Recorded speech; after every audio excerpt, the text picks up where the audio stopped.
হ্যাঁ, আজকে এই নিউজটা আমার কাছে এসেছে, বিভিন্ন অনলাইন পত্রিকা এবং জাতীয় পত্রিকায় জানা যাচ্ছে নির্বাচন সংবিধান সংস্কার কমিশন বর্তমান সরকারকে অনুরোধ করছে বাংলাদেশকে 4টা প্রদেশে ভাগ করতে।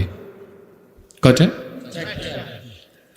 তারা যুক্তি দেখাচ্ছে যে 4টা প্রদেশ হলে বাংলাদেশের বিকেন্দ্রীকরণ হবে। কি হবে? এটা হচ্ছে ডিসেন্ট্রালাইজেশন, অর্থাৎ সবাই ঢাকা যাবে না, 4টা বিভাগ হবে, 4টা বিভাগ না প্রদেশ হবে, প্রত্যেকটা প্রদেশের রাজধানী থাকবে।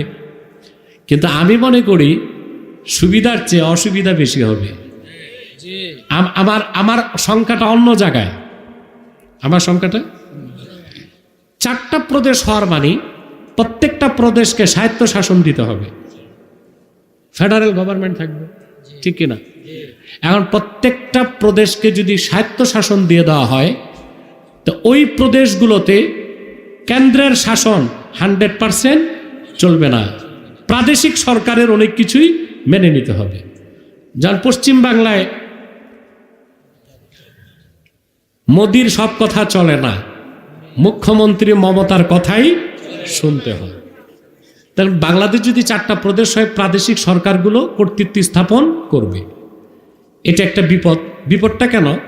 বাংলাদেশের 2টা অঞ্চল খুব রিস্কে আছে। এর মধ্যে একটা হচ্ছে চট্টগ্রাম, পার্বত্য চট্টগ্রাম, আরেকটা হচ্ছে উত্তরবঙ্গ।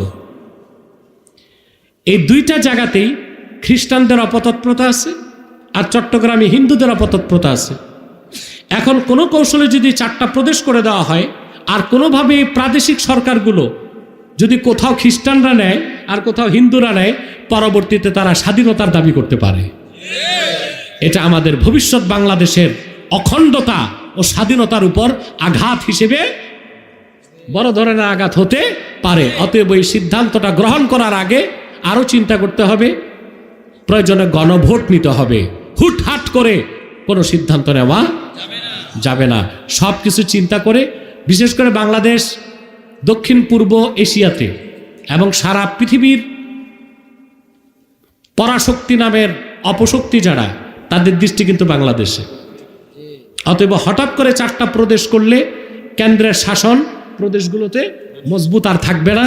তখন সেই প্রদেশগুলোতে বিজাতিদের মদতপুষ্ট কোনো গোষ্ঠী স্বাধীনতার দাবিও তো করে ফেলতে পারে। ছোট্ট একটা দেশ, এখানে প্রদেশের কি দরকার আছে? বিভাগ তো আছেই 7টা, আছে না? বিভাগগুলোরই তো শক্তিশালী করলে হয়, আবার প্রদেশ করার দরকারটা কি? এটা হচ্ছে আমার মতামত। বাকি ওনারা তো বড় বড় জ্ঞানী পণ্ডিত বসে আছে, আমরা আমাদেরটা বললাম। আল্লাহ আমাদেরকে হেদায়েত করুক, বলুন আল্লাহুম্মা আমিন।